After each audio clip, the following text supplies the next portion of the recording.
Hi bridge എഡ്യൂക്കേഷനിലേക്ക് എല്ലാവർക്കും സ്വാഗതം. നിങ്ങൾ UGC നെറ്റ് അറബിക് എക്സാമിന് പ്രിപ്പയർ ചെയ്യുകയാണോ? എങ്കിൽ ഇത് നിങ്ങൾക്ക് വേണ്ടിയുള്ള ചാനലാണ്. നെറ്റ് സിലബസിലെ ഓരോ യൂണിറ്റും നമുക്ക് ഒരുമിച്ച് സിമ്പിളായി പഠിച്ചെടുക്കാം. അപ്പോൾ ഞങ്ങൾക്ക് നിങ്ങളെക്കുറിച്ചും നമ്മുടെ ഈ കമ്മ്യൂണിറ്റിയെക്കുറിച്ചും കൂടുതൽ അറിയാൻ ആഗ്രഹമുണ്ട്. ഇന്നത്തെ ക്ലാസ് എങ്ങനെയുണ്ടായിരുന്നു? ഈസി ആയിരുന്നോ അതോ കുറച്ച് ടഫായിരുന്നോ? താഴെ കമന്റ് ചെയ്യണേ. ഇനി ഏതൊക്കെ ടോപ്പിക്കുകളാണ് നമ്മുടെ ക്ലാസ്സുകളിൽ വേണ്ടതെന്ന് തീർച്ചയായും നിർദ്ദേശിക്കണം. ഇതുപോലെ ഓരോ യൂണിറ്റും കവർ ചെയ്യുന്ന കൂടുതൽ ക്ലാസുകൾക്കായി ഈ ചാനൽ ഇപ്പോൾ തന്നെ സബ്സ്ക്രൈബ് ചെയ്യുക. നിങ്ങളുടെ ഫ്രണ്ട്സിനും ഗ്രൂപ്പുകളിലും ഷെയർ ചെയ്യുക. നമസ്കാരം. അറബി സാഹിത്യത്തിലെ വളരെ പ്രധാനപ്പെട്ട ഒരു വ്യക്തിയെക്കുറിച്ചാണ് നമ്മളിന്ന് സംസാരിക്കാൻ പോകുന്നത്. നിങ്ങളുടെ UGC നെറ്റ് പരീക്ഷകൾക്ക് തീർച്ചയായും അറിഞ്ഞിരിക്കേണ്ട പേരാണ് ഷൗക്കി ദൈഫ്. നമുക്ക് ഒരു ചോദ്യത്തിൽ നിന്ന് തന്നെ തുടങ്ങിയാലോ? ഒന്ന് ആലോചിച്ച് നോക്കൂ.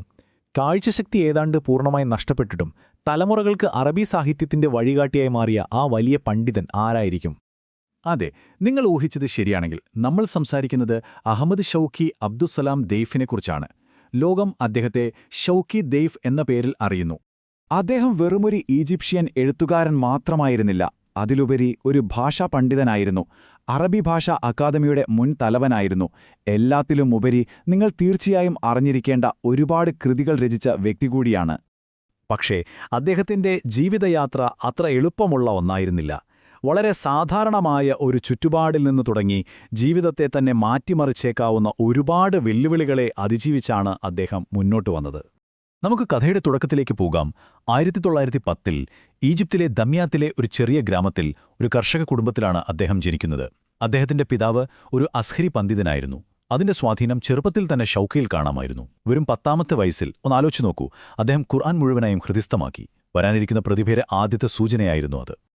അപ്പോഴാണ് അദ്ദേഹത്തിന്റെ ജീവിതത്തിലെ ആ വലിയ പ്രതിസന്ധി വരുന്നത്.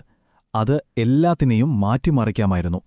ഒരു കണ്ണ് ഓപ്പറേഷൻ പരാജയപ്പെട്ടതിനെ തുടർന്ന് അദ്ദേഹത്തിന്റെ ഇടത് കണ്ണിന്റെ കാഴ്ച ഏതാണ്ട് പൂർണ്ണമായും നഷ്ടപ്പെട്ടു. ഒരു പണ്ഡിതനെ സംബന്ധിച്ചിടത്തോളം അത് അദ്ദേഹത്തിന്റെ സ്വപ്നങ്ങളുടെ അവസാനമാകാമായിരുന്നു, അല്ലേ? പക്ഷേ അദ്ദേഹം തളർന്നില്ല. ആ വെല്ലുവിളിയെ ഒരു പ്രചോദനമായി കണ്ട് അദ്ദേഹം മുന്നോട്ടുപോയി. അറബി പഠനത്തിന്റെ ഗതിയെ തന്നെ മാറ്റിമറിച്ച ഒരു അസാധാരണമായ അക്കാദമിക് യാത്രയുടെ തുടക്കമായിരുന്നു അത്. അങ്ങനെ കൈറോ യൂണിവേഴ്സിറ്റിയിലെത്തിയ അദ്ദേഹം പിന്നെ പടവുകൾ ഒന്നൊന്നായി കയറുകയായിരുന്നു. ആദ്യം ബാച്ചിലേഴ്സ് ഡിഗ്രി, പിന്നെ മാസ്റ്റേഴ്സ്, ഒടുവിൽ ഡോക്ടറേറ്റ്. ഓരോ നേട്ടവും അറബ് ലോകത്ത് ഒരു മികച്ച പണ്ഡിതനെന്ന നിലയിലുള്ള അദ്ദേഹത്തിന്റെ സ്ഥാനം ഉറപ്പിച്ചു. ഇവിടെ വളരെ രസകരമായൊരു കാര്യമുണ്ട്. നിങ്ങൾ തീർച്ചയായും പരീക്ഷയ്ക്ക് നോട്ട് ചെയ്യേണ്ട ഒന്ന്. അദ്ദേഹത്തിന്റെ ഡോക്ടറേറ്റ് ഗൈഡ് ആരായിരുന്നു എന്നറിയാമോ?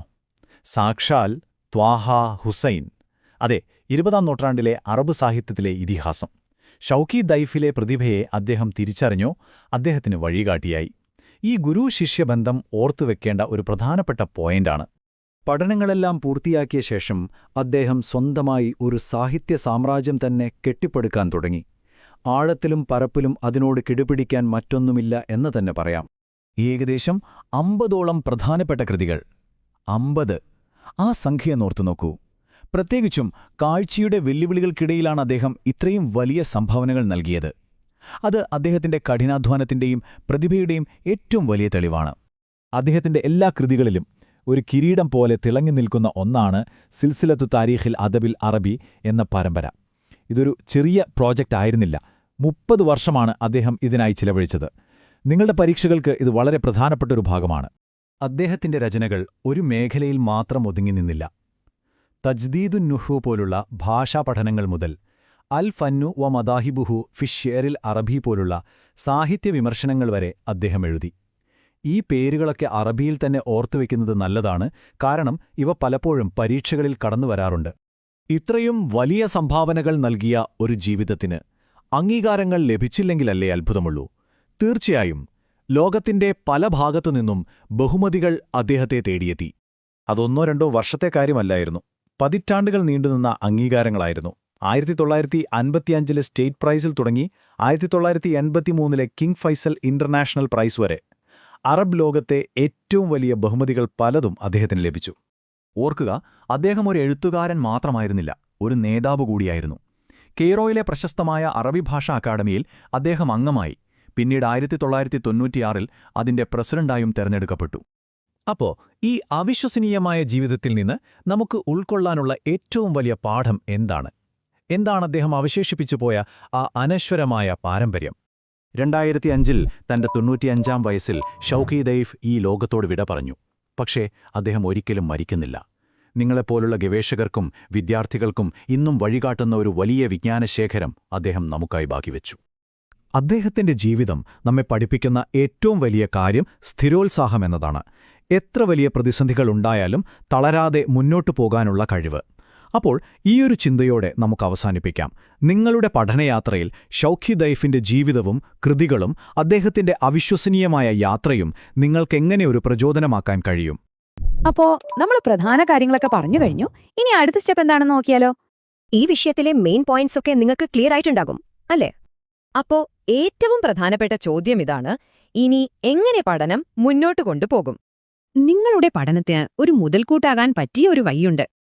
അതാണ് ബ്രിഡ്ജ് 6 എഡ്യൂക്കേഷന്റെ ഈ പുതിയ പ്രിന്റഡ് ബുക്ക്. ഈ ബുക്കിനെ സ്പെഷ്യൽ ആക്കുന്നത് ഇതിന്റെ ഉള്ളടക്കം തന്നെയാണ്.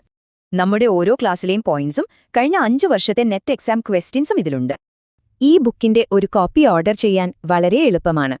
ഓർഡർ ചെയ്യാൻ താഴെ കമന്റ് ബോക്സിൽ നിങ്ങളുടെ ഫോൺ നമ്പറും അഡ്രസ്സും കൊടുത്താൽ മതി. നിങ്ങളുടെ വിജയത്തിലേക്കുള്ള യാത്രയിലെ ഈ പുസ്തകം ഒരു വലിയ സഹായമാകട്ടെ. നിങ്ങളുടെ പഠനത്തിനും ശോഭനമായ ഭാവിക്കും എന്റെ എല്ലാവിധ ആശംസകളും. അപ്പോ അടുത്തൊരു വിഷയവുമായി നമുക്ക് വീണ്ടും കാണാം. Thank you.